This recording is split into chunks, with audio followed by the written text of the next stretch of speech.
Hello everyone, welcome to our vlog. In today's video, I, David, are going to be explaining about the IP topics that we have learned in the previous week, along with my teammates, Michael Harlan and Willem Chandra. So I'm going to be explaining about the introduction and chapter 1, which is about globalization and the study of international business. So now I want to first discuss about why is studying international business important, or what's the relevance of studying international business nowadays. So the first reason why is because we have to notice that almost all companies that we see all around us are either international companies or at least competing with other international companies. The second reason, which is related to, especially when we want to open up businesses overseas, it's very important that we have to first consider or know that the modes of operation and the best modes of methods of conducting a business within countries might differ. This is mainly due to the fact that basically there's a difference in the physical factor, the social factor, and the competitive situation between countries that are different among one another, and thus affects the optimum way with which to conduct business. And then the third reason why is important because it's related to the future, in which basically it helps us to make better informed career decisions in the future, in that basically we will get to know what work is there in the future and what work we want to take, or what job do you want to do, and basically also that it helps us to in making wise decisions too about which government policies to support. So those are the four main reasons why studying international business is indeed important. Now, beforehand, I will just give a little bit of an introduction first. Every time I believe that some of us are already familiar with the term globalization. In fact, all of us, or at least ever heard of the term. But usually when people ask about globalization, what comes into mind is that basically those mega food chains like McD and KFC, and also famous multinational companies like Nike and Apple, and also foods like Starbucks. So every day in our daily life, we see that all around us, almost every product that we consume is almost foreign made. And therefore it reflects just how big of an impact that globalization has on our daily life. Therefore, it's really important to understand what globalization is, which is the fourth slide of what is globalization. So globalization is basically the worldwide phenomenon that develops, deepens, and broadens the relationships and interdependence among countries. In other words, it's basically the elimination of barriers to the movement of goods, services, resources, and technology and people among countries that basically helps to influence or create the world integration of economies. And in this case, international business plays a key role in bringing about globalization itself. Now, what is international business? International business is basically all the commercial transactions, just the sales, investments, and transportation that occurs between two or more countries. And in this case, usually foreign countries become the major source of supplies, resources, and the market for one's company. Now, I'm going to be talking about the factors that contribute to the growth of globalization. So as you can see here, there are 7 factors. The first one, which is increase in technology. It's really important that, especially I think increasing technology nowadays plays a very huge part, very crucial part, especially in the 2 fields of communication and transportation. Why? Because of 2 main reasons. The first thing first is that basically with the advances made in communication, it really makes the whole world connected, regardless of your ethnicity, gender, or race. And this is due to especially due to social media platforms, and also the World Wide Web, the internet, and also and those are the things that basically makes us all interconnected. And then due to the advances also made in transportation, it also helps a lot, since basically unlike back then where travel was really slow due to the fact that it's mostly dominated by land travel, or only if you go overseas, you use only ships back then that were very much outdated compared to today's modern advancements in transportation, such as we have trains, modern ships, and even airplanes that makes travel destinations much easier. And what used to take for months or weeks on end to reach to a far off distant place now only takes a few days to reach off to another continent or another country. And then the second one, which is the liberalization of cross-border trade. Basically, it's important to note that unlike before too, where countries are pretty much closed, they usually close their borders against not to protect their national interests, usually against goods and services, that foreign goods and services, and also not only that, against resources too that come into the country, like the labor or the workforce, the resources, technology, that basically, unlike today, really helps facilitates globalization.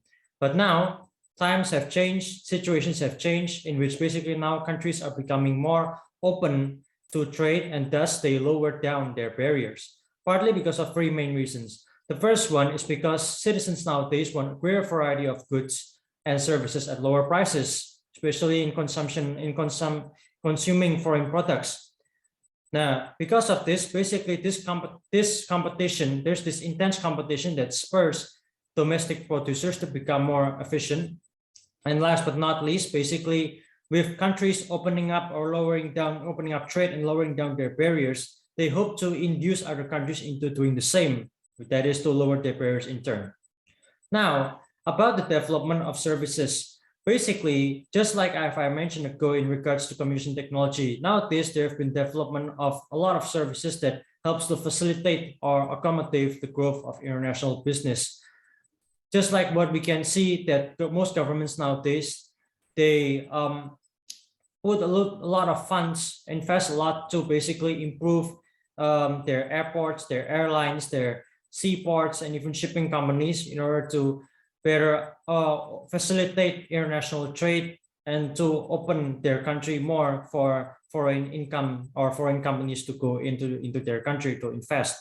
And now about the growth of consumer pressures, which in turn leads to increased global competition, which actually I've mentioned a while ago, that basically due to the fact that nowadays consumers are getting more aware of the foreign products that are available and that they desire those products just because they usually these products are of higher quality and with lower prices. Thus, this causes a serious, intense competition, global competition between, especially between foreign companies and domestic companies.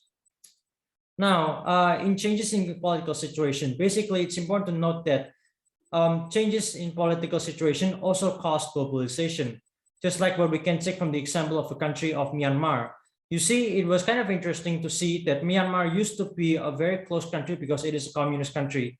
But now, thanks to globalization, it has now become open to trade in that basically it cessates its military rule and starts to open up its countries for international trade. And now a lot of international companies are gaining a foothold in that country and starting trade.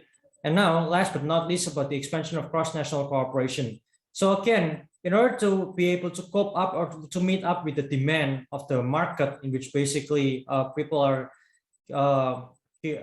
like to consume more foreign products. In this case, it's time for the local companies or domestic companies to level up. And so what they're doing right now is that basically they try to do some kind of merchants or acquire resources, usually from foreign companies, in order to be able to in order to be able to control their or improve their production cost efficiency production, and also at the same time being able to produce products that are of better and higher quality and lower prices, or to be able to compete in the market. Now, I wanted to discuss about the factors that are affecting businesses. So basically, as you can see, there are three main factors, and that is the physical and social factors, and the competitive factors. Now, about the physical and social factors first. Usually the physical factors, they involve the geography and demography of a country. So in this case, geography plays an important part also, especially if you want to open up your business overseas. It's very important that before opening up your business, the managers must first know about the location, the quality, the quantity, and the availability of resources within the country that they are interested to open their business up in. So basically in this case, that's the first thing. The second thing is that we have to also understand that every time we want to open up a business in another country, we have to first also understand the geographical barriers of the country.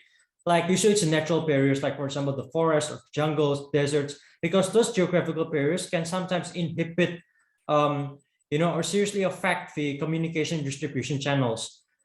And also, what's even far worse is that basically we have to also get to know also about whether the country is also prone to natural disasters. Because sometimes when you open up a business in an area that is very prone to natural disasters like earthquakes, floods, or tsunamis, or maybe volcanic eruption, it's very, very risky. So that just shows how important geographical factor is to consider, especially when opening up overseas business. The second thing is in regards to the political policies, which includes in the social factor, political policies and legal policies. Did you actually note that basic political policies, as we have discussed also in chapter 3, if I'm not mistaken, chapter 4, if I'm not mistaken, we also discussed about the importance of that government policies play in determining or affecting the business in a country, especially in the legal policies where sometimes governments have strict regulations concerning the trade of certain products. Like here in Indonesia, the Indonesian government is pretty strict in prohibiting the sales of illegal products like alcohol.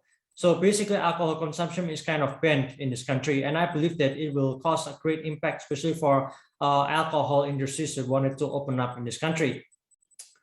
And then, in regards to the behavioral factors, it's also interesting to note that each country has their own different ways of have their own different cultures, have their own different norms, have their own different beliefs. And so what sometimes might be considered polite or polite etiquette in one's country might be considered different in other countries. Like say, for example, people of the Eastern culture, we see that people of the Eastern culture, especially when conducting their business, they are known to be very polite, and they are also known to value tardiness among all, which means to say that when you attend a business meeting, you have to make sure that you have to always be on time.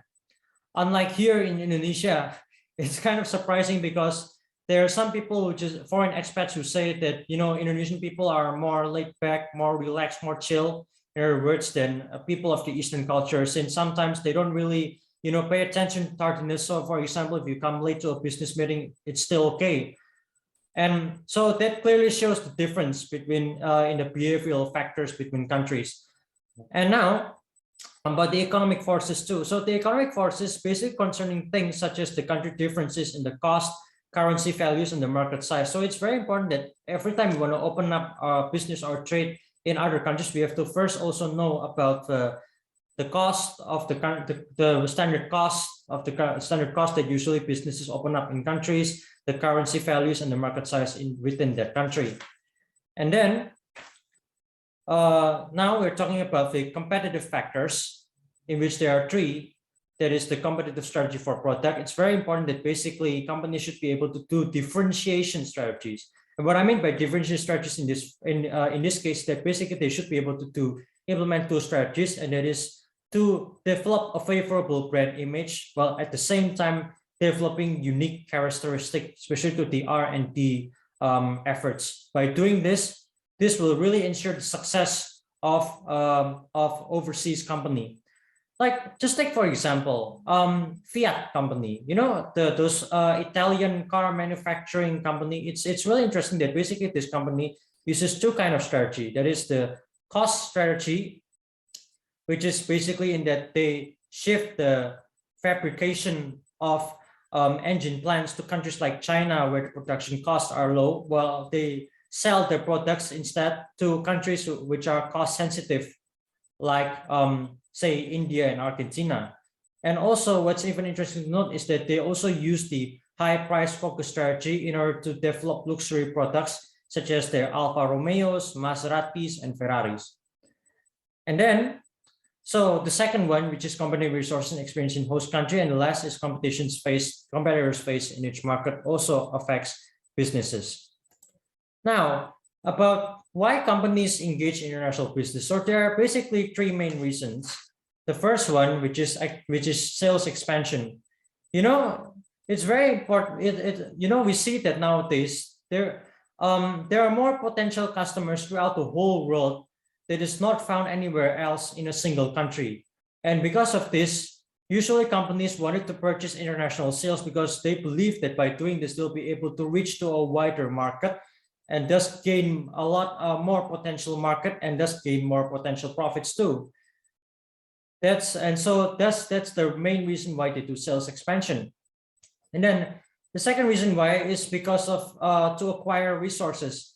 You see, it's very important nowadays, especially for producers and distributors, to actually acquire resources such as goods, services, resources, technology from other countries, because sometimes the natural resources within their own country does not suffice or is inadequate.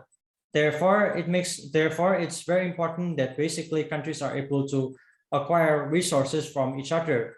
And there's actually three more reasons too. Why? Because basically, foreign companies believe that by doing this, it will enable them to um, have better operating knowledge, and that they will also have gained the access to make better, higher quality products with lower cost prices.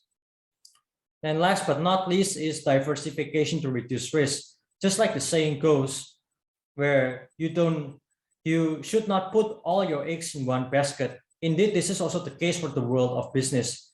In fact, diversification is really important, especially to smooth out the swings in sales and profits. It's really important to notice that basically sales, we should know which countries should we invest in, because sometimes sales could be decreasing or growing more slowly in countries with recession, while at the same time, sales, on the other hand, sales are expanding rapidly, especially in countries which are economically expanding. So it's really important that we get to know the situation of a country, economical situation of a country in which we invest in, and to diversify our resources too. Now, about the modes of operation. So basically, there are three main modes of operation in the world of international business. That is the merchandise exports and imports. The second one is the service exports and imports. And third, last but not least, is investments. Now, I want to discuss first about the merchandise exports and imports. So basically, merchandise exports and imports are the tangible. So merchandise exports are basically the tangible goods or products that are being exported or sent out of country, while the merchandise imports are the tangible or visible goods that are being brought into a country. And usually, this is one of the major sources of international revenues and expenditures for most countries. Now, moving on to the second one, which is the service exports and imports. So basically, service exports and imports are the international non-product sales and purchases, which can include aspects such as travel, tourism and transportation, service performance such as banking, insurance, rental, engineering and management services, and last but not least, also asset use. Well, basically where one company allows the other to use their assets such as trademarks, patents, copyrights, or expertise under licensing agreements, in which in this case, when they do so, they usually receive earnings called royalties. And the fact that there's this method called franchising, which is a mode of business in which one party, usually the franchisor, allows the other, which is the franchisee, to use a trademark as an essential asset of the business. Last but not least, it's about investment, where there are two types of investment. There is the direct investment and the portfolio investment. Now, well, while we know about the good benefits of globalization, we see the huge good impact that globalization has on this world. We still cannot deny the fact that it still has its costs, or in other words, to say that globalization still brings some negative impacts that we cannot actually evade. It's inevitable. That is, there are three main costs. That is, the first one is the threats to sovereignty. The second is environmental issues. Last is the growing income inequality.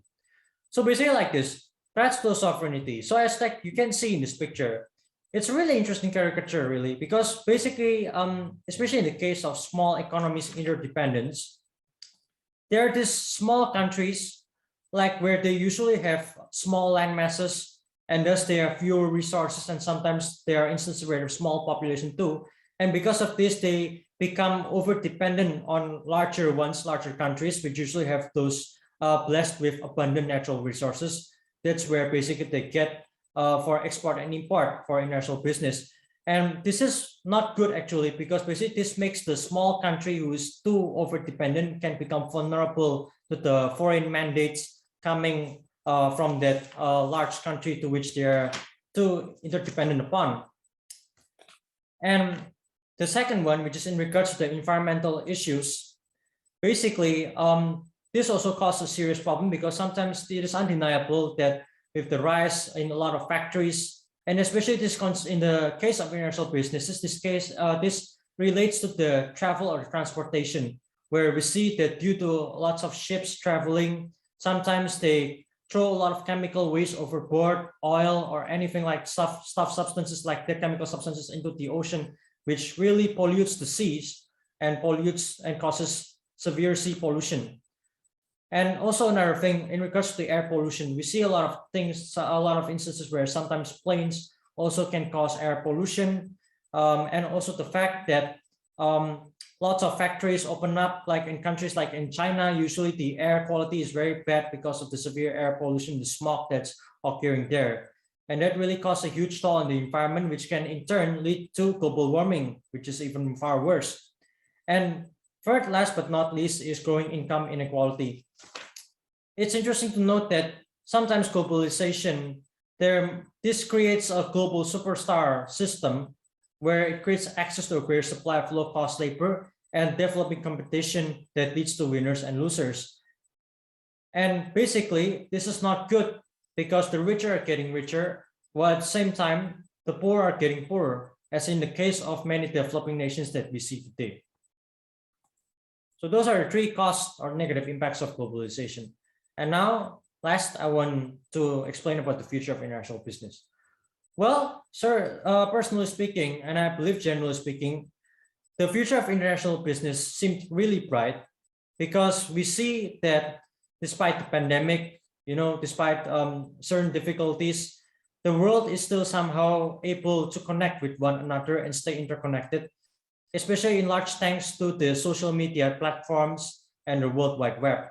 So nevertheless, I still believe that international businesses will always develop, and that globalization will continue to develop on in the future, and that it's going to be a more crucial and integrated part, especially for our generation. And therefore, as young and aspiring entrepreneurs, it's very important for us to learn about globalization, to be more open-minded citizens, and to study about the importance of international business. And that concludes my presentation for today. Thank you very much. And now let's move on to William Chandra's part. Thank you, David. Now moving on to our second week for our main topic, we have the cultural environments that are facing businesses, especially multinational corporations. Now, from our lesson, we have understood that there are plenty of cultural factors that affect businesses. These include, as I move on here, there you go, traditions, religion, food etiquette, dietary restrictions, and even just regular everyday etiquette, and so much more. All of this plays a very large and big role in running a business, especially in a foreign nation. Now, but these factors, as I've mentioned before, aren't only just limited to culture, but does actually include competition in the area that's already existing. Now, let's go to an example that was shown to us by Mr. Halkan, the incident of 7-Eleven in Indonesia. We understand that in the video, 7-Eleven was a rather large chain of convenience stores, especially in places like Japan and the US. But from what we see in the video, at least what we understood, was that 7-Eleven has opened up its operations and its stores on Indonesian soil. Their competitive advantage was that they offer a large variety of goods, along with a comfortable and safe place to enjoy said goods. If that wasn't enough, they also offered the patrons on the store free Wi-Fi, which does often increase the likelihood of people staying over and enjoying more things they actually bought. Now, even with all these benefits, we actually still see a rapid decline in 7-Eleven stores. Excuse me. The reason is simple. First, the patrons or the target customers don't even end up purchasing anything in the store and instead using it as just a hangout spot, which not only reduces the actual company's revenue, but it increases the expenses, especially in Wi-Fi, electricity, spacing, things like rent as well. And The second reason for its failure was actually due to a competitive factor. Now, as I mentioned before, the cultural aspect of a nation is not necessarily the only factor that will affect you, especially when setting up a business, but it also has competitive factors. The first one here is, as we can see, Indomart and Alphamart, the dominating and largest convenience store brands that already moved to Indonesia in the first place or set up here, has already had a large control of the market, of the convenience store market. I'll pair this with the ban of alcohol in 2014, and Indomart and Alphamart successfully pushed 7-Eleven out of Indonesian markets. All in all, the expansion of a company to foreign lands is actually a quite difficult feat. Proper and thorough research should be done in order to access the location and its trends. I'm not necessarily saying that expanding into a foreign nation is impossible, but I am mainly referring to if when planning to expand or to explore certain areas, especially when setting up a business, thorough research and cultural appropriation should be an option there to perform. Right. Now let's move on to the third week. Right. Now moving on to the third week, this also has ties with the previous week, especially when I recall the alcohol distribution ban. This week we're focusing on the legal aspects of the business and the legal environments facing businesses. Okay. In this chapter, we have been taught that the legal process and the factors that lead up to creating a business was a rather large and complicated process. But before we make mention of any of that, we were first taught the importance of intellectual property rights or IP rights. Move on to the slide here. Okay. This is what allows brands to keep their authenticity without worrying about other brands using their logo without permission, or even copying their logos directly. Now, but even with the process of patenting and protecting this one's intellectual property rights, there of course still exists these knockoffs or fake brands, as we recall. Now, in the slides there, I have an example. As you can see, the one on the left, that one was the original Starbucks, and the one on the right you see here, USA Bucks, that is the fake or knockoff version that exists. Now, things like these will, of course, occur, especially when not all the countries in the world take intellectual property rights as serious as, let's say, for example, the US. Right, just because of this example here. Okay, moving on for a bit. Okay, now, but along with the risk of knockoffs being created in the image of your brand, there are also plenty of legal factors that are often a headache for business owners that operate in a different nation. Like I had mentioned before last week, where we had that 7-Eleven discussion, where they initially open up their stores with their competitive advantage being they have a large variety of products to be sold along with the cafe-esque area. But their other competitive advantage was that they have the ability to sell alcoholic products in their store, which made it very conveniently purchased. But since the ban of since the Indonesian alcohol ban of 2014, they are no longer able to freely sell their products in stores, which eventually does pair up to lead to a decline in the overall sales. Now, another example that was mentioned by Mr. Halken was that this is the example that stuck to me to this day. Now, we've been told that to actually own a business license and to open up shop in the Philippines is awfully hard due to the length and the actual complexity brought on by the paperwork needed in order to set up the shop. Now, these are only a few examples of legal factors that affect businesses, which can even act as a sort of a barrier of entry, making it more difficult for business owners and entrepreneurs to open up shop in a foreign nation.